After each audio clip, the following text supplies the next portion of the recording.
আসসালামু আলাইকুম আমার ভাইয়েরা বোনেরা কিরকম আছেন? আশা করি পবিত্র রমজান মাসে ভালোই আছেন। আর আমি এতই ভালো আমার স্বামী আমার থেকে বড় লাউ নিয়ে এসেছে, মাশাআল্লাহ। দেখেন রোজার মাসে এত বড় লাউ কোন খাওয়ান যায়? কি করুন দেখেন, অনেক বড়। দেখেন আমার সাইজের লাউটা বসার মতো। এই রমজান মাসে এত বড় লাউ খাওয়া যায়? গাছের লাউ দিয়ে লাউ রাস্তা দুইবার লাউ কাটলাম, আবার আপনাদের মাঝে আবার কাটতে হবে। ধরো অনেক বড় লাউ, মেলা বড়।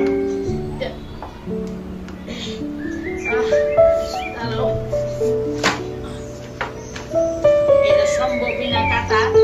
আজকে আমি গরুর মাংস দিয়ে রান্না করবো। এটা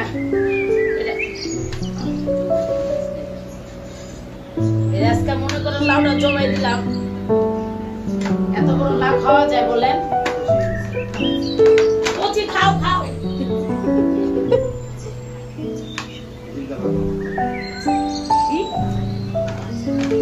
অনেক কচি, মাশাআল্লাহ। একবারে মনে করেন আবাদি মোটা মোটা করে রান্না করুন গরুর মাংস দিয়া, তেলা তেলা করে, তাহলে মনে করেন একটু ঝোলা ঝোলা করে আমি খাইতে পারবো।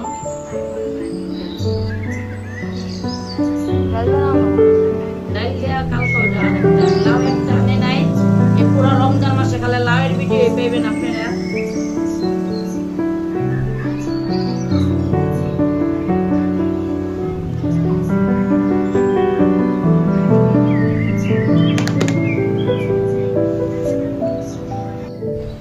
আর কই না আয়োজন বি করা পারলাম না। আয়োজন করতে করতে মনে করেন আর যে এক কদু আনছে, কদুতে জাদু করছে না, কদু রে হ্যাঁ জাদু করছে বুঝলাম না। রোজকার একটা না একটা কদু না। রমজান মাসে কি এত কদু খাওয়ান যায় কোন? ওই পাটি যে বিছামো, পাটি বিছাই তো ভুলে গেছি গা, রোজায় ধইরা লাইছে।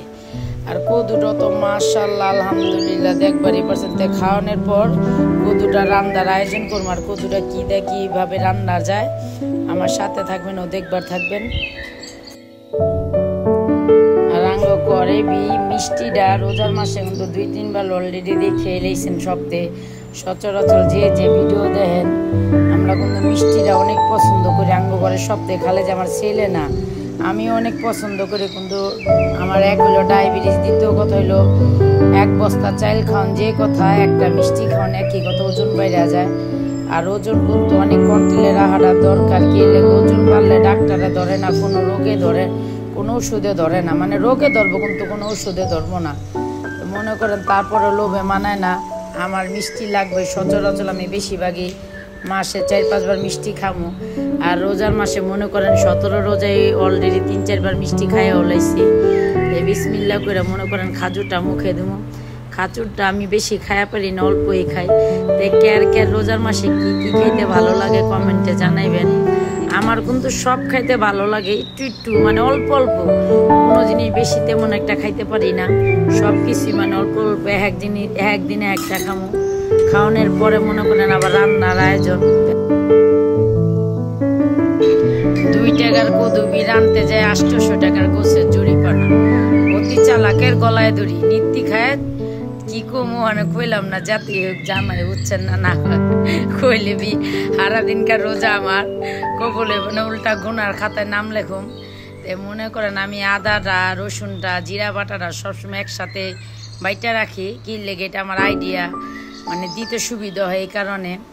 মনে করেন কয়া পারেন আপা এত লবণ। আমি কিন্তু পুরা কদুটা নিছি।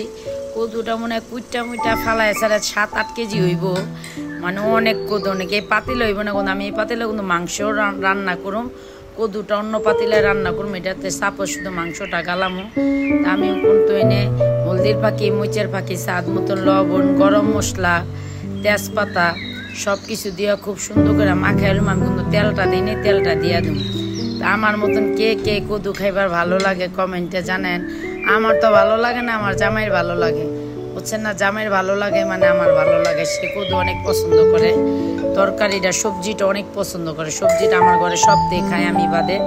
আমি খাই হালকা পাতলা, বেশি একটা সবজি পছন্দ করি না। আর রোজার মাসে এমনিও দেখবেন কিছু খাওয়া হয় না। যা রানবেন তাই থেকে যাব, তাই মানে শুধু বরকত আর বরকত। এরকম করে যদি আল্লাহ টাকার বরকত দিত যে 1000 টাকার নোট 2000 হয়েছে, 500 টাকার নোট 1000 হয়েছে, তাইলে তো কোনো কথাই আসলো না, খুশি আর খুশি। আমার মশলাটা মাখানো হয়ে গেছে, আমি চুলায় দিয়ে দেব।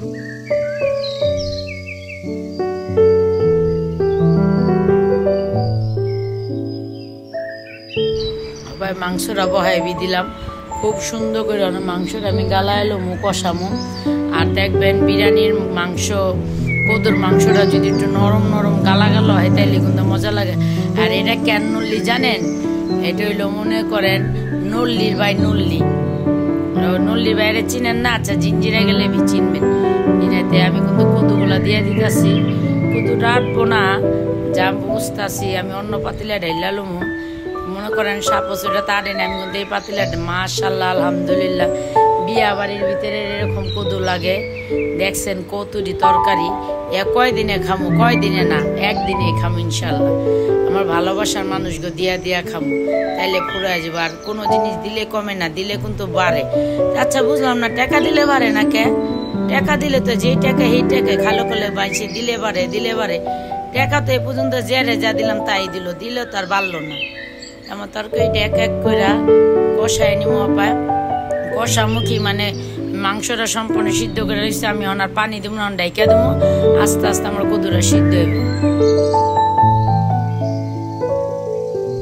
আর মাংসের তরকারিতে অবশ্যই মানে পেঁপে দিয়া কদু দিয়া যদি রান্না করেন, এটা জিরার ফাঁকি দিবেনি কিলে জিরার ফাঁকি দিলে তরকারি যে একটা আলাদা টেস্ট ও ঘেরান, একবারে লেই কলম যা ছুটি কেটে ভুটি করে ফেলবে, অনেক মজা।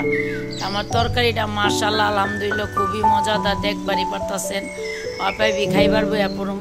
আর আল্লাহ রে মাশাআল্লাহ, দেখছেন তরকারি বাড়তে একবারে নিচে পড়ে গেছে গা। এটা মনে করেন আমার একেবারে শখের স্বামী, আল্লাদের স্বামী, মনে করেন আমার মহব্বতের স্বামী, সব কিছুই যা করেন এত মহব্বত করে কদুটা আনছে, পুরো কদু আর খাইতে মনে করেন কদুরা খাইতেছে, আমি বয়া দিও। ভাইয়েরা বোনেরা আমার কদু রান্না ও আমার কথাবার্তিকে আর কিরকম রান্না বান্না ভালো লাগে কমেন্টে জানেন। ভালো থাকবেন, সুস্থ থাকবেন। ভাইয়েরা বোনেরা আসসালামু আলাইকুম। আগামী ভিডিওর জন্য অপেক্ষা করবেন।